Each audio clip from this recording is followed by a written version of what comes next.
Assalamualaikum warahmatullahi wabarakatuh. Saya dengan nama Retno Putri Juwita dengan NIM 200321100038 akan memaparkan sekilas terkait dengan komoditas unggulan di daerah saya.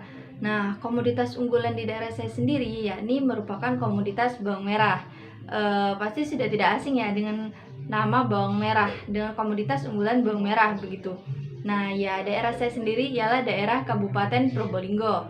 Nah, pada daerah saya itu sampai dibuatkan sebuah pasar khusus untuk transaksi jual beli bawang merah.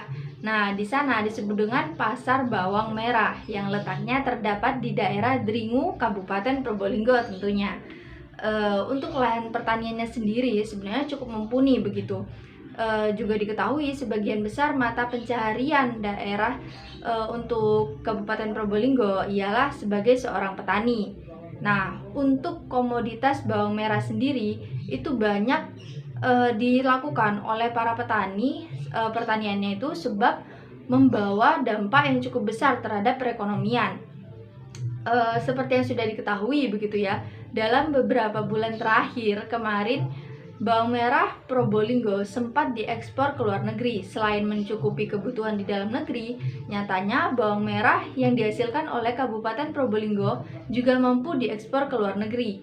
Bahkan di daerah Thailand sendiri mereka sangat menyukai kualitas yang dihasilkan dari komoditas bawang merah unggulan daerah Kabupaten Probolinggo.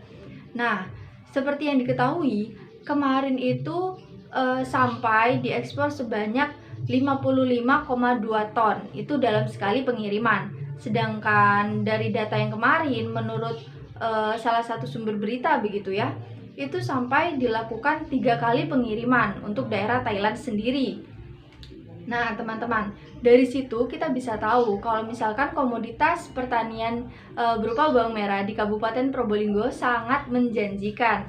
Begitu, untuk lahan pertaniannya sendiri tersedia, begitu juga dengan cuaca dan lahan yang berada di daerah Kabupaten Probolinggo sangat sesuai untuk pertanian semacam ini. Nah, kalau untuk bahan mentahannya berupa bawang merah itu seperti yang sudah diketahui kan bisa sampai diekspor ke luar negeri, kemudian juga menjadi kebutuhan di kancah nasional seperti itu. Juga di daerah Kabupaten Probolinggo sendiri memanfaatkan bawang merah untuk diolah menjadi beberapa olahan. Bahkan ada UMKM yang bergerak khusus untuk memproduksi bawang merah goreng begitu. Dan seperti yang sudah diketahui, UMKM tersebut maju pesat gitu, dan beberapa produk yang ia hasilkan bahkan sampai meminta banyak produksi gitu dari hal yang biasanya. Nah, untuk itu teman-teman, banyak sekali sebenarnya yang bisa saya sampaikan terkait dengan komoditas bawang merah di daerah Kabupaten Probolinggo. Nah, sebenarnya seperti apa sih bawang merah di Kabupaten Probolinggo? Begitu kan? Pasti itu yang ditanyakan oleh teman-teman sendiri. Nah, untuk bawang merahnya itu memiliki ukuran yang bisa dikatakan cukup besar. Selain itu, untuk dari apa yang dikatakan oleh petani itu bisa mencapai berat yang ya tidak seperti bawang merah pada produksi di pertanian-pertanian lain begitu, di daerah lain maksudnya. Nah, untuk rasanya sendiri dibilangnya itu lebih kalau bisa dibilang itu lebih renyah gitu. Dan juga memiliki kualitas yang segar, terbaik gitu. Nah, untuk daerah pemerintah Kabupaten Probolinggo sebenarnya cukup memperhatikan sektor pertaniannya begitu, utamanya bawang merah yang menjadi unggulan daerah kami. Pemerintah juga memberikan beberapa penyuluhan gitu, pengarahan kepada petani untuk menggunakan bawang merah dengan bibit terbaiknya, kemudian cara menanggulangi apabila terdapat hama dan lain semacamnya. Namun yang perlu diketahui nih, pada bulan Agustus kemarin memang itu masih merupakan musim kemarau begitu. Namun ada hal yang tidak terduga gitu. Sebenarnya kalau untuk dikatakan terdapat hama gitu, di daerah lain juga mungkin pada pertaniannya juga mengalami hal yang sama gitu. Terdapat hama, kemudian hama apa nih yang ada di daerah Kabupaten Probolinggo sehingga dapat menyerang tumbuhan bawang merah tersebut. Nah, diketahui kemarin dari petani, dari para petani itu pada Agustus lalu terdapat hama ulat hijau pada daun-daun bawang merah. Dan parahnya, ulat-ulat tersebut hanya dapat memberikan dampaknya cuma dalam satu malam gitu. Seperti yang kita tahu ya, biasanya untuk hama-hama sendiri itu sangat aktif di malam hari. Untuk itu banyak sekali terdapat ulat hijau yang menyerang daun. Kemudian dampak yang ditimbulkan ialah saat petani pagi hari pergi ke lahan pertanian mereka, di situ bisa dilihat gitu kalau dari daunnya terdapat bercak-bercak putih atau bahkan sampai mengalami kelayuan. Itu hanya dalam kurun waktu 1 malam. Bahkan pengakuan dari petani, mereka harus segera memanen bawang-bawang merah yang mereka tanam. Nah, untuk pemanenan dari bawang merah harusnya itu dalam kurun waktu 90 hari baru bisa dipanen, begitu kan? Namun kemarin pada faktanya mereka harus memanen bawang merah sendiri itu cuma dalam kurun waktu 60 hari untuk menghindari kerugian yang lebih besar gitu.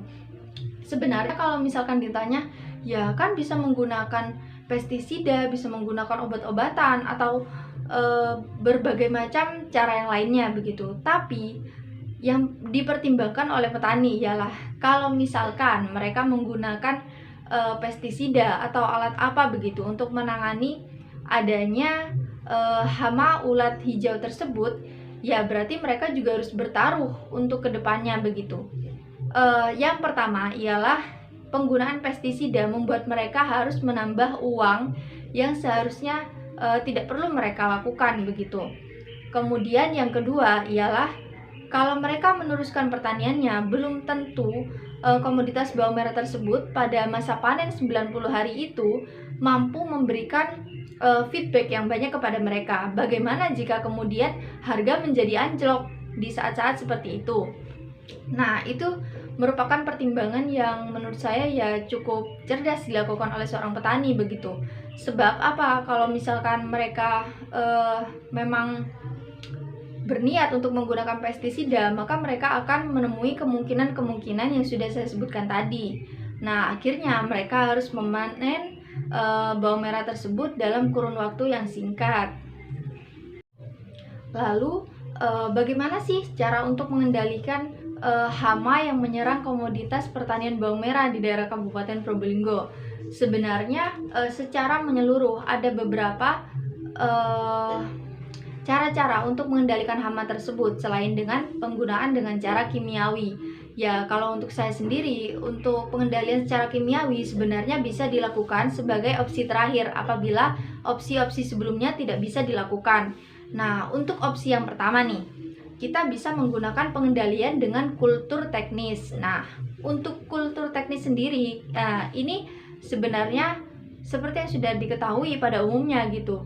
Namanya kultur teknis, berarti kita bisa menggunakan cara-cara dengan seperti misalnya adanya tumpang sari, kemudian ada rotasi tanaman, pengaturan jarak tanam gitu, dan lain semacamnya. Sedangkan untuk pengendalian yang kedua nih, pengendalian secara mekanis. Untuk pengendalian secara mekanis sendiri itu biasanya dilakukan dengan cara manual. Nah, bagaimana bisa dikatakan manual?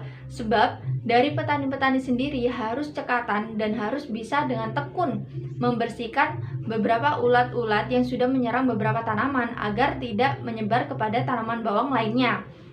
Nah, untuk setelah itu biasanya ulat-ulat tersebut atau atau kepompongnya itu dikumpulkan kemudian dibakar. Itu untuk menghindari adanya penularan terhadap bawang merah lainnya seperti itu. Dan cara pemusnahannya ya seperti yang sudah saya katakan, tentunya dibakar gitu agar tidak menyebar. Kemudian yang ketiga, ada pengendalian secara fisik.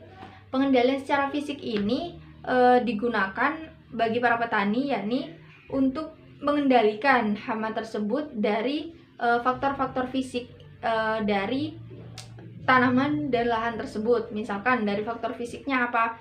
Faktor fisiknya itu mungkin dari lahannya, kemudian dari pupuknya dan lain semacamnya yang diatur sedemikian rupa agar membuat hama tersebut tidak mampu bertahan hidup di daerah atau di lahan yang sudah ditanami bawang merah itu. Kemudian ada pengendalian secara hayati. Nah, pengendalian secara hayati ini adalah pengendalian yang mungkin bisa dikatakan ya bisa dikatakan sebagai pengumpan gitu. Sebab apa? Namanya pengendalian hayati, berarti juga memanfaatkan patogen-patogen hidup untuk menghancurkan patogen hama tersebut. Nah, seperti itu. Kemudian opsi terakhir tentunya pengendalian secara kimiawi, yakni dengan menggunakan pestisida. Namun untuk penggunaan pestisida sendiri tentu memakan waktu dan uang yang lebih gitu. Meskipun bisa dikatakan kalau penggunaan pestisida tersebut bisa lebih cepat atau lebih efisien gitu, tapi kita juga harus mempertimbangkan dampak pada lingkungannya. Sebab namanya pertanian ya, untuk pertanian sendiri selain untuk kita meraup untung lebih dari pertanian, kemudian mendapatkan produksi yang maksimal, kita juga harus mempertimbangkan dampak-dampaknya terhadap lingkungan, seperti itu. Nah, mungkin sekilas seperti itu ya teman-teman yang bisa saya sampaikan gitu terkait dengan komoditas unggulan di Kabupaten Probolinggo. Kurang lebihnya saya ucapkan terima kasih dan wassalamualaikum warahmatullahi wabarakatuh.